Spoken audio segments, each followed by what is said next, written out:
क्या आपको कभी मर्द बनने का मीटिंग इनवाइट आया है?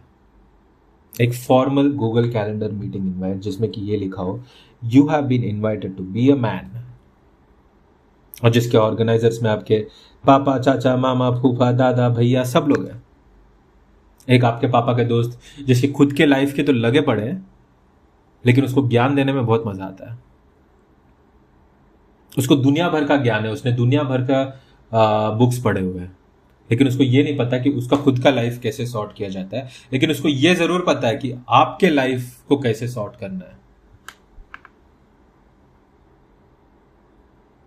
और उस मीटिंग इनवाइट के नीचे एक RSVP भी होता है कि एक्सेप्ट, डिक्लाइन और मे बी, और मैं हमेशा उसको मे बी पे ही छोड़ता हूँ। और लेकिन टाइम टू टाइम मैं जब भी कुछ भी कोई भी चीज करता हूं, मुझे ज्ञान जरूर मिलता है कि एक मर्द उसको ऐसा करेगा, एक मर्द उसको ऐसा अप्रोच करेगा। और हमेशा मुझे ज्ञान मिलता है कि बी अ मैन। मैं अक्सर ये चीज सोचता हूं कि ऐसी क्या चीज है जो कि एक लड़के को एक मर्द बनाता है। कोई ना कहीं तो एक रूल बुक होगा, एक PDF होगा जहां पे ये सब रूल्स लिखे होंगे कि एक मर्द जो है उसको ये पता नहीं होता है कि उसका अंडरवेयर और उसका सॉक्स कहाँ पे रखा हुआ है, उसको नहीं मालूम होता। या फिर एक मर्द वो है जिसको ये पता नहीं होता है कि टॉवल जो है वो नहाने के पहले लेके जाया जाता है, नहाने के बाद नहीं। मतलब अनाउंस नहीं किया जाता है कि शेर गीला हो चुका है, एलेक्सा टॉवल लाओ। या फिर एक मर्द के पास सिर्फ 3 या 4 इमोशंस होते हैं, और वो सारे इमोशंस जो है वो गुस्से से रिलेटेड ही होना चाहिए। एक मर्द हमेशा बुलंद आवाज में बात करता है, ऊंची आवाज में बात करता है। एक मर्द कभी अपनी गलती नहीं मानता है, एक मर्द कभी सॉरी नहीं बोलता है, एक मर्द कभी रोता नहीं है। I can go on and on and on about all these rules of manhood. और मुझे हमेशा ये बोला जाता था कि aspire to be like that. और क्योंकि ये एक ऑडियो ओनली पॉडकास्ट है, मुझे अपने बारे में एक पिक्चर पेंट करना है कि अगर आप मेरे को सामने देखोगे तो मैं कुछ ऐसे दिखूंगा आपको। मैं एक 6 feet, around 100 kilos, south Indian, gym going बंदा हूं। मैं रोज वर्कआउट करता हूं, और मुझे मेरे चेहरे पे दाढ़ी आती है, पूरी भरी हुई दाढ़ी आती है, और मेरे सर पे बाल है, ऐसा बोलना मैं पसंद करूंगा। मतलब एक टिपिकल डेफिनेशन ऑफ लंबा चौड़ा बुलेट चलाने वाला बंदा जो है, मैं कहीं ना कहीं उसको रिजेंबल करता हूं। लेकिन फर्क सिर्फ इतना है कि मैं बुलेट नहीं चलाता, मैं एक्टिवा चलाता हूं। और वो जो पूरा सिलेबस है ना, वो भी उसमें बहुत सारी चीजें हैं जो कि मेरे पर्सनैलिटी से फिट नहीं होता। जैसे कि मुझे पसंद नहीं है कि मैं किसी से ऊंची आवाज में बात करूं। मेरी गलती नहीं होती है तो भी मैं जाके सॉरी बोल के आता हूं लोगों से। मुझे नहीं पसंद कि कल को मेरी पार्टनर या मेरे बच्चे होंगे तो वो चुपचाप मैं जो बोले उसको चुपचाप मैं मान के सोने चले जाएंगे। मुझे वो नहीं चाहिए। तो क्या ये सब चीजें मुझे कम मर्द बनाता है? मुझे नहीं मालूम।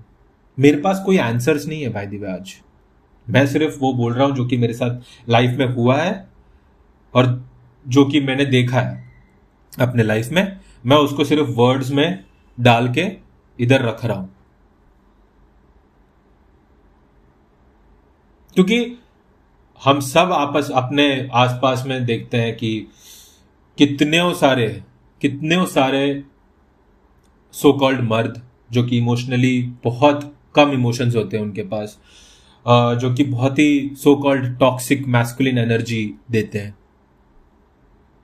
लेकिन कितने बार ऐसा भी हुआ है कि आपने किसी के सामने आप वल्नरेबल हुए, या फिर किसी के सामने आ, आपने अपना इमोशनल साइड दिखाया, आप पोलाइट थे, आपने स्ट्रिक्ट या स्टर्न वॉइस में आपने किसी से बात नहीं किया, और वो दोस्त या फिर वो कलीग आपकी मार के चला जाता है। मेरे कॉलेज में मेरा एक दोस्त था, उसको किसी बंदी ने 1 लाख रुपए का चूना लगा के चली गई। वो बंदा इमोशनली एकदम टूट गया था। उस इमोशनल हालत में उसने जाके अपने हॉस्टल के अपने रूममेट को जाके उसने ये पूरा कहानी बताया कि भाई मेरा तो चूना लग चुका है, मेरे लग गया। वो टाइम के लिए उसके रूममेट ने बोला भाई टेंशन मत ले, ये सब होते रहता है, सब ठीक हो जाएगा। एक हफ्ते में पूरे कॉलेज को पता चल गया था कि इस बंदे का 1 लाख रुपए का चूना लग गया है। और अगर सिर्फ ये पता होता कि इस बंदे का 1 लाख रुपए का चूना लग गया तो वो भी ठीक था, लेकिन ये तो पूरा मंडे को ये पता था कि 1 लाख रुपए का चूना लग गया। वेडनेसडे तक उस बंदे के सर पे 10 लाख का लोन है, ऐसे 10 बंदियों ने उसका 1 लाख रुपए का चूना लगा के गई है। और फ्राइडे तक ये बंदा नपुंसक है करके डिक्लेयर हो चुका था पूरे कॉलेज में। और बॉयज हॉस्टल में ना ऐसा कोई सिंपैथी एम्पैथी कुछ नहीं होता भाई। बॉयज हॉस्टल में पूरा पोस्ट मैच एनालिसिस होता है कि भाई ये गया था बंदी के पास लेकिन कुछ कर नहीं पाया। पूरी बातें होती है, पूरी बातें उड़ती है। तो तब आपको लगता है कि शायद जो आपके पापा कहते थे वो सही था।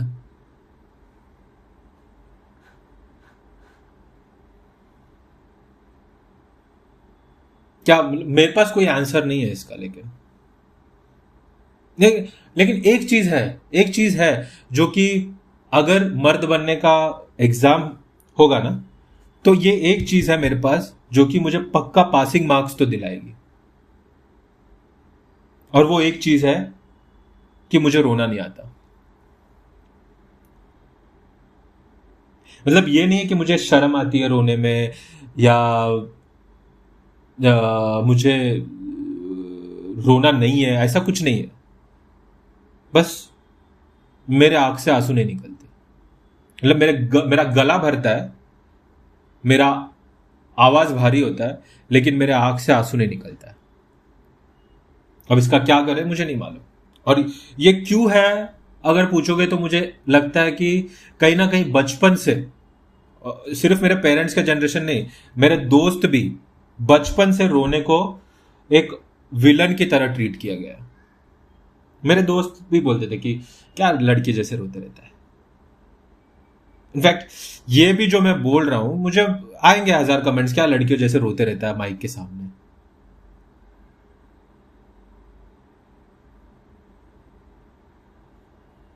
मुझे अभी भी याद है कि किंडरगार्टन में था मैं, और मेरे एक टीचर थे, वो स्केल से मुझे मार रहे थे। कुछ तो मैंने ही बदमाशी की होगी और मुझे स्केल से मार रहे थे वो। और जब स्केल से मार रहे थे, पता नहीं, ये एक डायलॉग मेरे दिमाग में इम्प्रिंट है कि मुझे स्केल से मार रहे थे और मैं रो रहा था। और मैं जब रो रहा था तभी उनका ये डायलॉग था कि रोना मत, नहीं तो और मारूंगा, रोएगा तो और मारूंगा। तो इतना ज्यादा विलनाइज और पनिश किया गया है ना रोने को, कि अब मेरे आंख से आंसू ही नहीं निकलता, कि मेरे बॉडी, मेरे बोन्स में चला गया है ये चीज। मेरा मेरा दिमाग बोलता है कि you can be vulnerable, you can be emotional, it's okay, let it be. लेकिन मेरा बॉडी बोलता है कि रोएगा तो मारूंगा और मारूंगा, रोएगा तो और मार खाएगा तू। मेरा ब्रेन का सॉफ्टवेयर अपडेट हो चुका है, मेरे बॉडी का अभी होना बाकी है। वो अभी भी 2007 के सॉफ्टवेयर में चल रहा है। तो ये सब का निष्कर्ष क्या है ये मुझे नहीं पता, कंक्लूजन क्या है ये मुझे नहीं पता। मैं इधर बैठ के एक पॉडकास्ट बना रहा हूं, जो असली मर्द है वो बैठ के काम कर रहे हैं, कुछ भारी भरकम काम, और मैं बैठ के इधर सोच रहा हूं, पूरा एनालिसिस कर लिया मैंने कि एक मर्द क्या होता है और क्या सही क्या। और मैं ये सोचने की कोशिश कर रहा हूं, या मैं ये तुम लोग से पूछ रहा हूं कि क्या सही है क्या गलत है, ये बताओ, ये वो।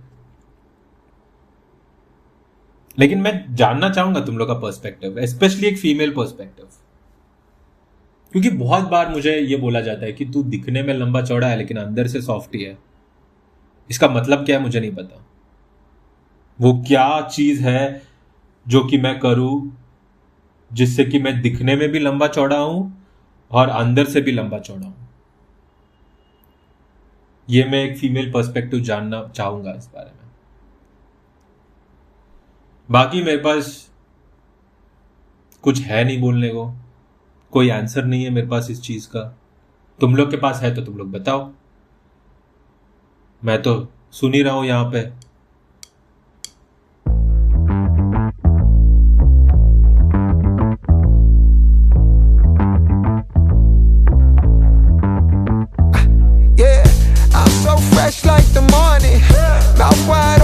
they yawning. Every time they see me, they in G-Shock. Homie, this is too far. Homie, I feel too alive. You can see me like Illuminati. You can see me like Illuminati.